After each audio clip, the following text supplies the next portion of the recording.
بسم اللہ الرحمن الرحیم نحمدہ ونصلی علی رسولہ الکریم اما بعد السلام علیکم۔ آج ہم بات کریں گے خواب کے اندر الو کا دیکھنا کیسا ہے۔ خواب میں الو کا دیکھنا یہ چور نابکار مفسد اور حسد پر دلیل ہے۔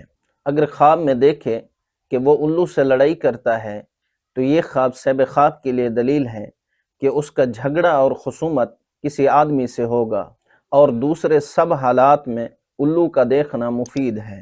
حضرت جابر مغربی رحمۃ اللہ علیہ ارشاد فرماتے ہیں کہ اگر کوئی شخص خواب کے اندر دیکھے کہ اس کے پاس الو ہے یا کسی نے اس کو آ کر دیا ہے تو یہ خواب صاحب خواب کے لیے دلیل ہے کہ وہ چور کو مغلوب کرے گا۔ اگر خواب کے اندر دیکھے کہ وہ الو کا گوشت کھاتا ہے تو یہ خواب اس امر پر دلیل ہے کہ اسی قدر چور کا مال کھائے گا، اور اگر کوئی شخص خواب کے اندر دیکھے کہ وہ الو کا گوشت کھاتا ہے تو یہ اس امر پر دلیل ہے کہ اس کو چور کا شاگرد ملے گا۔ اللہ پاک سے دعا گو ہوں کہ اللہ پاک ہمارے لیے ہمارے ان خوابوں کو باعث برکت اور رحمت بنائیں۔ السلام علیکم ورحمۃ اللہ وبرکاتہ۔